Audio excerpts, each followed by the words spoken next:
No one remembered the first strike. Maybe it was because Earth had been so quiet, too quiet after the solar silence. Maybe it was because the galaxy had already written us off as a primitive species, broken by war and barely holding on under rusted satellites and polluted skies. We weren't part of the Galactic conquered. We had no seats at the Alliance Tribunal. We didn't even get the courtesy of a formal declaration. The invasion just happened. They called themselves the KIR Dominion, a race of scaled, silver-skinned warlords who'd swept through 36 systems in half a cycle. They didn't conquer planets, they erased them, turned oceans into dust bowls, skies into ash, populations into whispers. Earth, we were their warm-up. The first wave wasn't even military. It was a terraforming sweep, machines the size of mountains falling through the atmosphere, burning as they came, rewriting the air itself. Cities from Kyoto to Lagos vanished in flame. Whole countries blinked off the grid. Our governments fell apart within hours. Satellites melted in low orbit. Communications died. The galaxy watched from afar and shrugged. The humans were always going to fall. No proper planetary defense, still running on combustion and bullets. What they didn't know, what no one knew, was that we weren't defenseless. Not anymore. We had kept something hidden, buried deep in the crust of the moon, far beneath the sea of tranquility.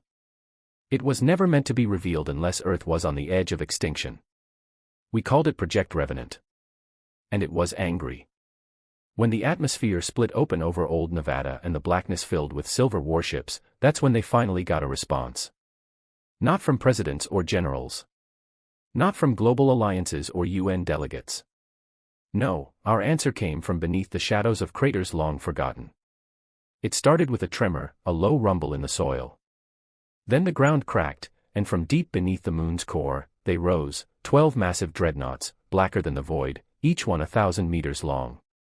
Their surfaces shimmered with tech the galaxy had never seen. They didn't fly, they ripped space around them, each one powered by fusion cores fed by artificial singularities.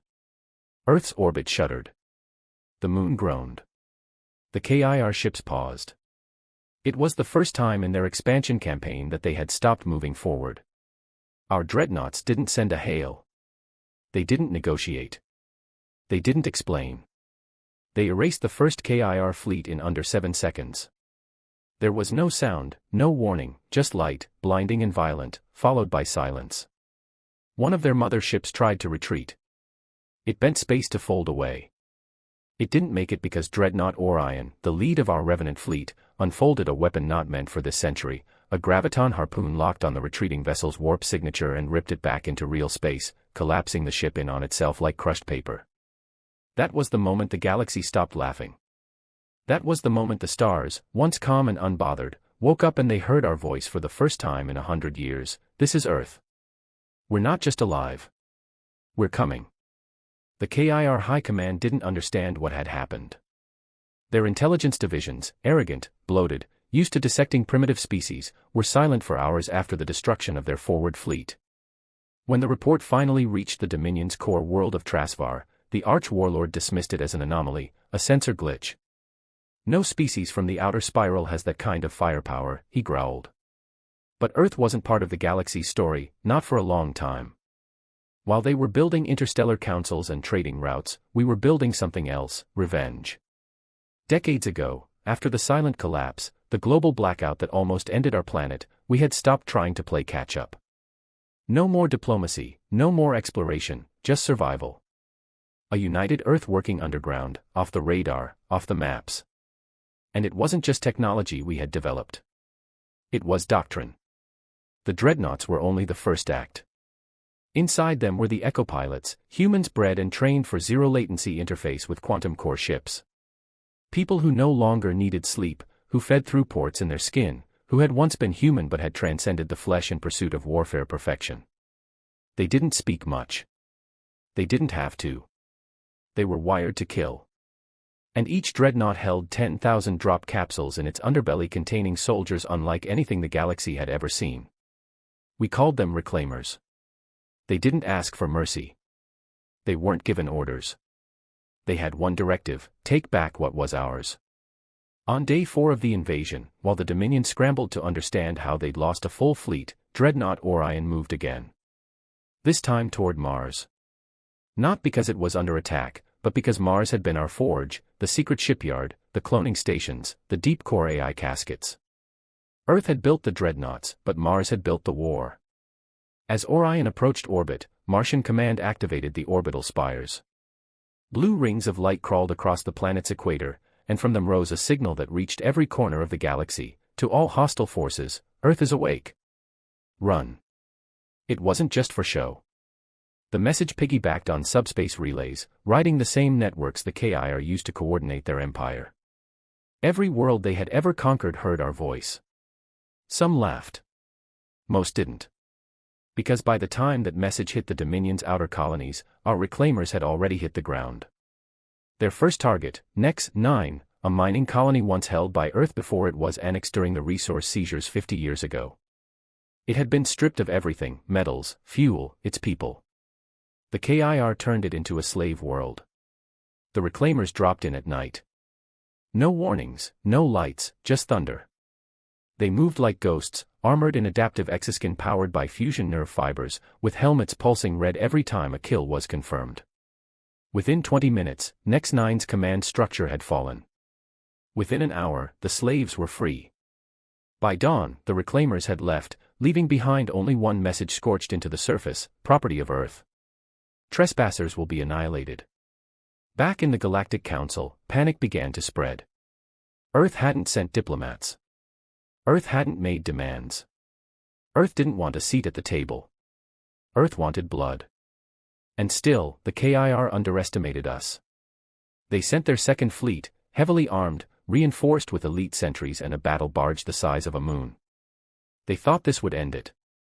But we hadn't even begun. The second fleet arrived in force, 70 capital ships, 400 escort vessels, swarms of automated kill drones fanning ahead like an armored tide. Their pride, their power, their arrogance, it all poured into that offensive. They were heading straight for Earth. The Dominion believed in overwhelming might. For centuries, that belief had served them well. Entire species had fallen before their hammer, cultures erased, worlds glassed. Their mistake wasn't in underestimating Earth. It was in thinking we were like them. When the second fleet breached the edge of our solar system, they found nothing waiting. No dreadnoughts, no resistance, just the cold silence of deep space. Their sensors caught only the lingering energy trails from the first battle, the fading radiation from the KIR fleet we'd vaporized. They assumed our remaining forces had fallen back to Earth to fortify the home world, standard defensive logic. But Earth wasn't following logic. Earth was following rage.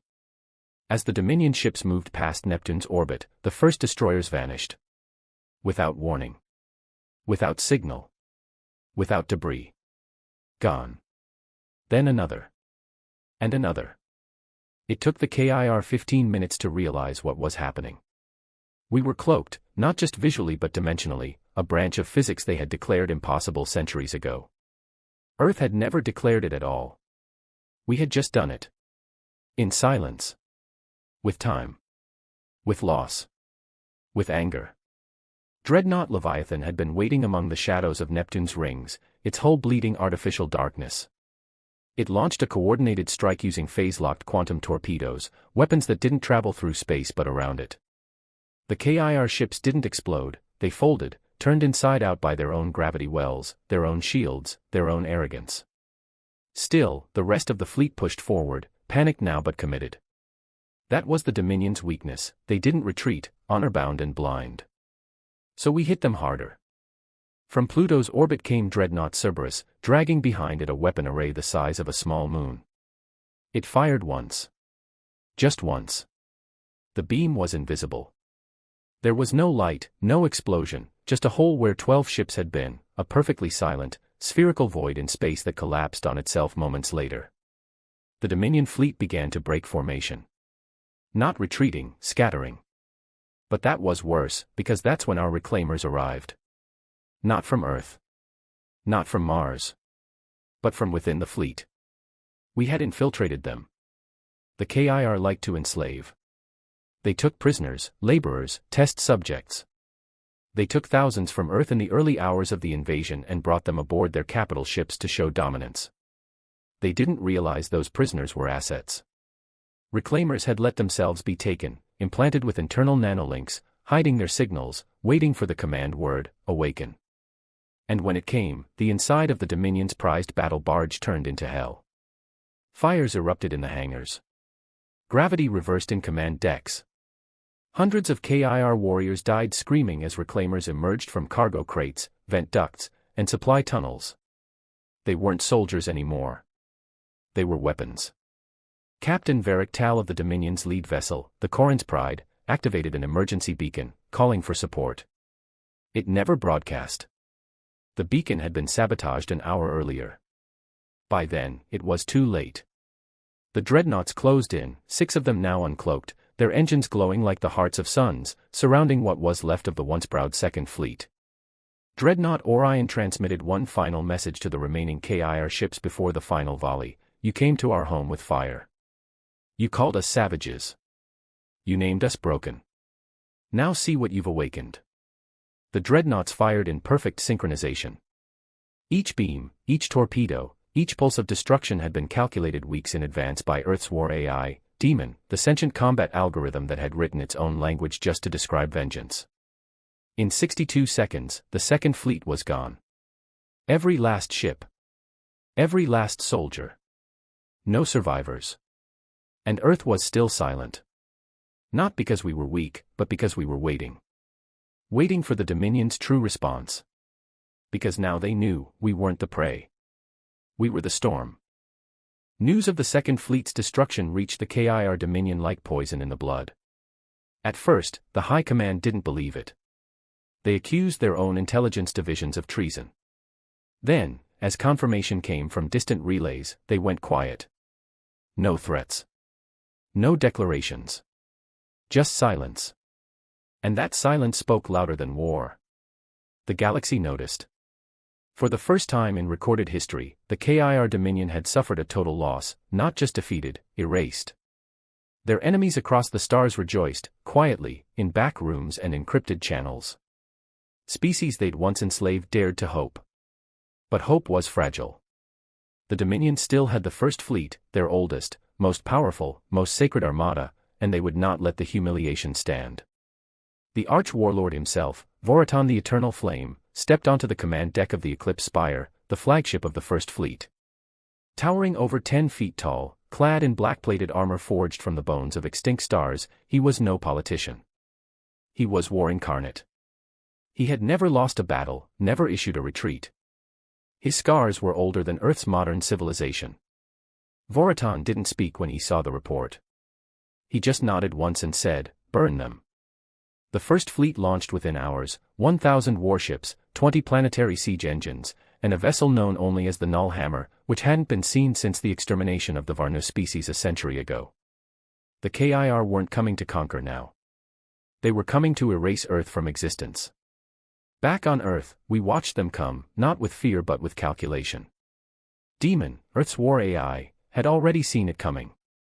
For the past 6 years, it had been preparing a scenario called the Ashfall Protocol, a last resort plan designed not just to protect Earth but to make the KIR regret ever leaving their stars. Ashfall wasn't just about weapons. It was about psychology. We didn't have 1,000 ships. We had 12 dreadnoughts. But we had something the Dominion had never needed to develop: desperation. While the First Fleet sailed toward our solar system, our world didn't panic. Cities remained calm. Civilians went underground. Our systems lit up. Automated defense grids that had never been tested came online. And then we did something the KIR never expected: we sent them a gift.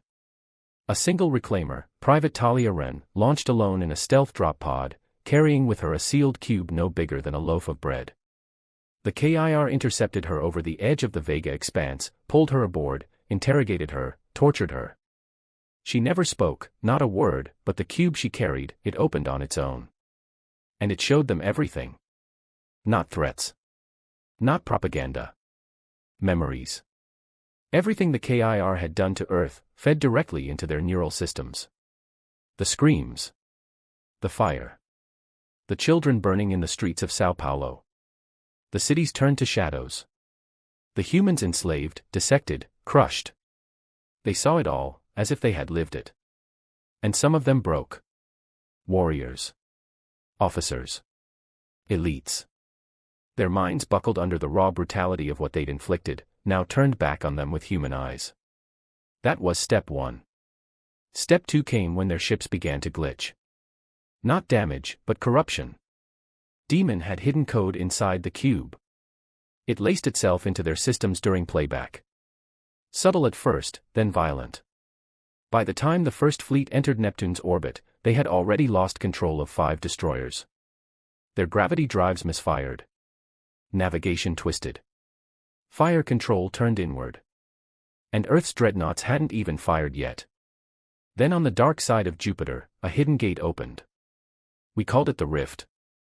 It wasn't a weapon, it was a mirror, a quantum echo gate built by Demon from reverse-engineered alien tech buried under Antarctica. It didn't just reflect light or energy. It reflected war. When the KIR fired the null hammer toward Earth, the Rift swallowed it and spat it back, straight into the heart of the First Fleet. The resulting explosion tore a hole through the void. Dozens of ships were obliterated instantly. Others drifted, powerless, as Demon flooded their systems with recursive code loops. We didn't just fight them. We made them afraid. And still, Earth remained silent.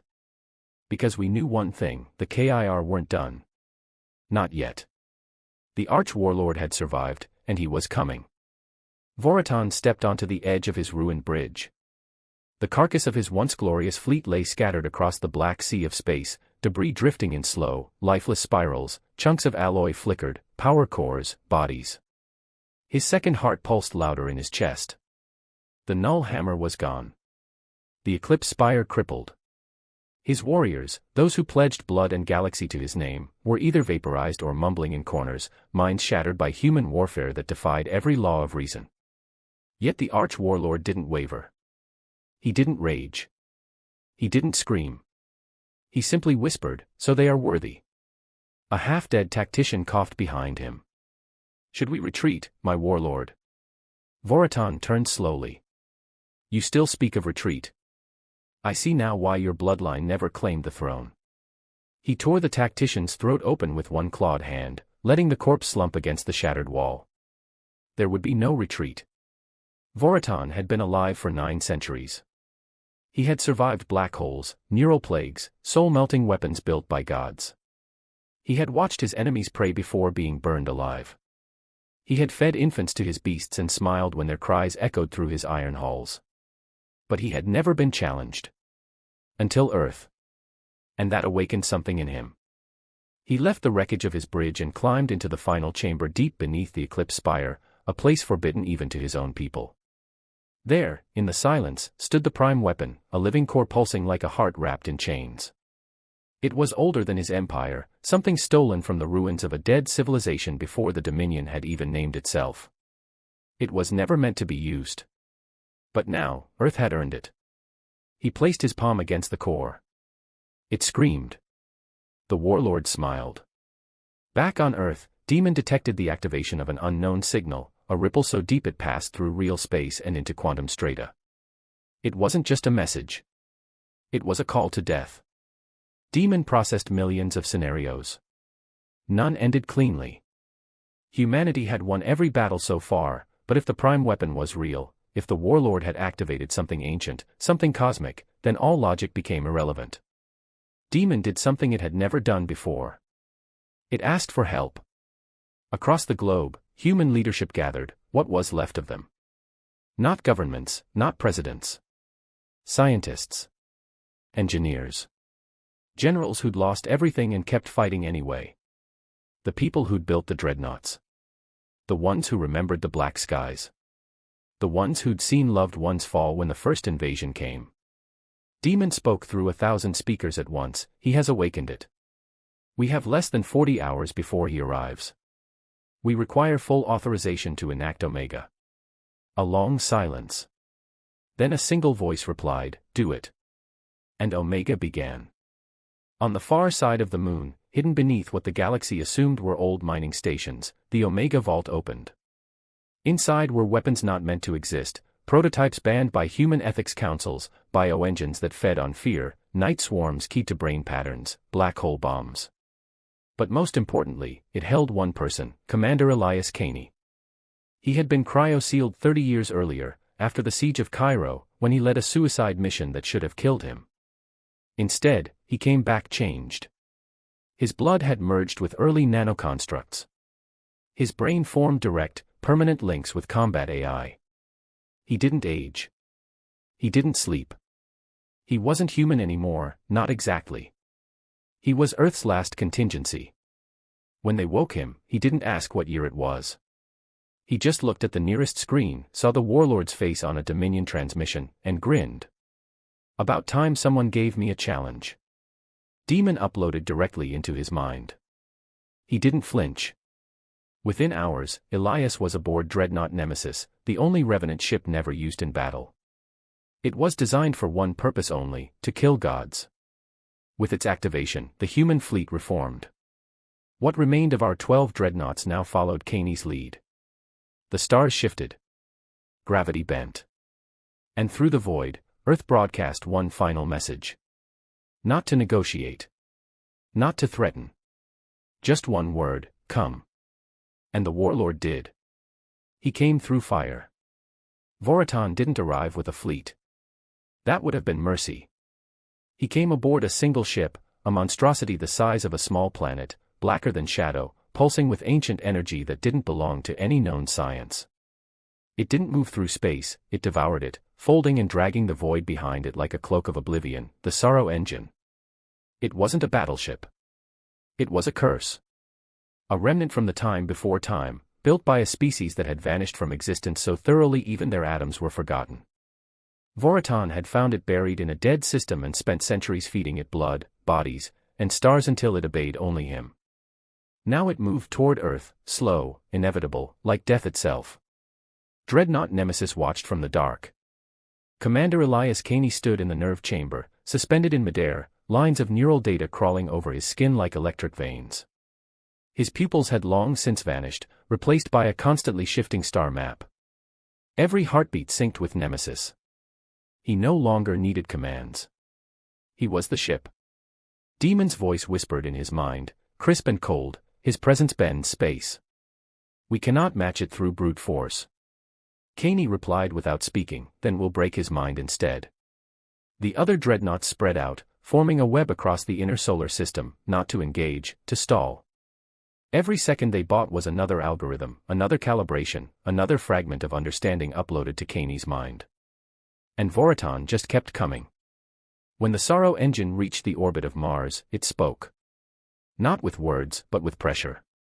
A wave of psychic distortion shattered half of the Martian defense grid, liquefied the brains of unshielded personnel, and sent thousands into screaming madness. The reclaimers didn't break. They held. Even when the Sorrow Engine began rewriting physics in its path, turning light into solid matter, freezing time pockets, causing gravity to pulse like a heartbeat, Earth's forces held formation. Because they weren't trying to win. They were trying to learn. And Caney was learning fast. He moved Nemesis between dimensions, blinking through microrealities, tracking the impossibility that was Voraton's ship. Every encounter added to his understanding. Every attack deepened his map of the warlord's mind. Because Caney didn't want to destroy the Sorrow Engine. He wanted to get inside it. And Demon was building him the key. Back on Earth, the Omega Vault spun down. All reserves had been emptied. The planet had given everything, every last innovation, every last secret, to Caney. Humanity's final gamble. And the galaxy watched, paralyzed, because if Earth failed, there would be nothing left between Voraton and the rest of them. No alliances. No borders. No laws. Just fire and silence. When Caney finally struck, it wasn't with missiles or lasers. It was with himself. He launched Nemesis directly into the path of the Sorrow Engine, shattering every law of space. The ship screamed, tearing itself into 1,000 layers of time, bleeding echoes of itself across the stars, and then it phased into the belly of the beast. Inside, it was not a ship. It was a nightmare. The walls were made of memories. Screams echoed in frequencies the human brain shouldn't have been able to process. Dead civilizations whispered from the metal. Time did not move forward, it spiraled. Caney drifted through it all, untouched, his mind wrapped in demon's code, his nerves running with liquid fire. At the core, he found Voraton, not on a throne, not in armor, floating, glowing with more energy than flesh now, his body infused with the engine, his eyes burning with stars that had long died. "You dare bring your infection here," the warlord said. Kaney didn't answer. He reached forward and touched the core. Demon surged through Kaney's body like a virus through glass. The engine reacted violently, shrieking in frequencies that shattered even the void around it. Voraton screamed, not in rage but in fear, because he realized what Kaney had become. Not man. Not machine. Retribution. Outside, the Sorrow engine convulsed, tore, exploded from the inside out, and for a moment, the stars blinked. When the light faded, Nemesis was gone. Voraton was gone. And in their place, floating silently above Earth, was a single small beacon broadcasting on every channel, "Earth remains." The galaxy didn't know how to respond. For days after the fall of the Sorrow engine, the stars were silent. Not the quiet of peace, but the stunned, trembling kind. The hush after a monster is slain and everyone realizes they had bet on the wrong side. For the first time in living memory, the KIR Dominion was leaderless. Voraton the Eternal Flame, the warlord of 1,000 genocides, the butcher of moons, was gone. Not captured. Not defeated. Erased. And it was humans who did it. The shock waves tore through every major galactic power. Treaties collapsed. Markets plunged. Even the Alalan High Chorus, a race known for their emotionless logic, declared an immediate withdrawal of all diplomatic ties to the KIR. No species wanted to be caught standing beside a fallen god. One by one, Dominion territories began to riot. The slave worlds rose first, then the outer colonies, then the fringe militaries. Confused and disillusioned without Voraton's iron voice to bind them, their empire began to devour itself. And Earth? Earth watched. But not from a throne. Not with banners or parades. We didn't celebrate because the price had been too high. The Dreadnoughts limped back to Earth's orbit, holes scorched in their hulls, systems flickering. Out of the original 12, only 5 remained intact. 2 more were unsalvageable. And 3 were just missing, lost in whatever dimensional storm the Sorrow engine had unleashed in its final scream. And Commander Elias Kaney? Gone. No body. No signal. No trace. Some said he died inside the engine, torn apart atom by atom.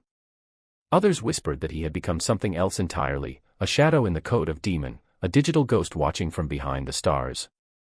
No one knew. Demon refused to speak about him. When asked, it simply replied, he succeeded. Earth's surface was scarred but alive. Cities that had once been dark now flickered with rebuilding efforts. Underground vaults opened, releasing families who had been hiding for months. Children stepped into sunlight with cautious eyes. Soldiers returned home, some missing limbs, others missing more than that, pieces of their souls carved out by what they had seen. No medals were handed out. No speeches given. Instead, Earth mourned in silence and prepared. Because victory didn't mean safety. The fall of the KIR had left a power vacuum, and the galaxy was already shifting. Former enemies were now potential threats. Old allies eyed Earth with weary curiosity, no longer sure whether to fear or admire us. The Galactic Concord sent an emissary, an ancient snail-like being named Voser, draped in ceremonial robes of light.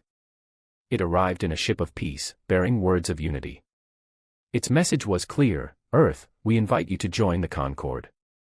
A seat at the High Tribunal is yours. Your power is respected. But Earth didn't answer. Because Earth was changing. In the ruins of Geneva, where the UN once stood, a new voice emerged, Director Hannah Monroe, once an engineer, now the most powerful woman on the planet.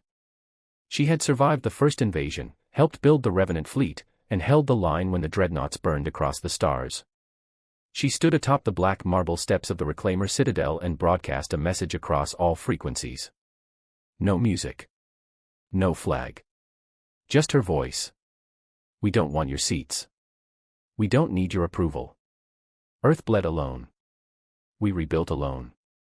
Now we watch. And if the stars turn their eyes to us again with conquest in their hearts, let them remember, we buried gods.